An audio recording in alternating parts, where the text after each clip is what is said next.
Il a porté nos maladies, il s'est chargé de nos douleurs, il a été meurtri pour nos péchés, brisé à cause de nos iniquités. Le châtiment qui nous donne la paix est tombé sur lui. Ésaïe 53, 3, 4. Le Saint-Esprit ne laisse subsister aucun doute sur la cause des souffrances du Christ et sur la valeur substitutive de ses souffrances. Bien que dans le chapitre 53 d'Ésaïe, le mot substitution ne soit pas employé, les termes l'impliquent clairement et l'idée y est nettement exprimée. Celui dont le visage était si défait portait nos maladies et nos douleurs. C'est pour nos péchés et nos iniquités qu'il était meurtri et brisé.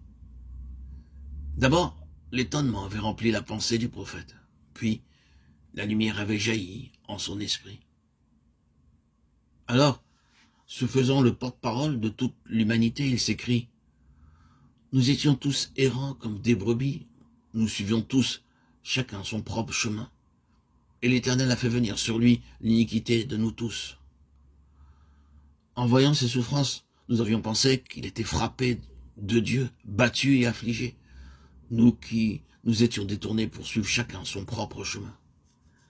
Nous qui nous étions égarés. Mais c'était notre iniquité, l'iniquité de nous tous que le Seigneur avait posée sur lui, le saint et le juste.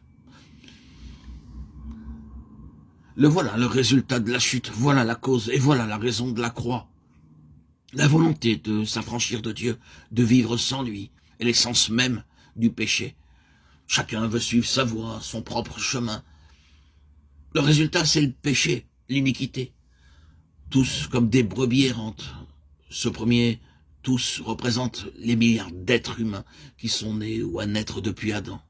Et l'Éternel a fait retomber sur lui l'iniquité de nous tous.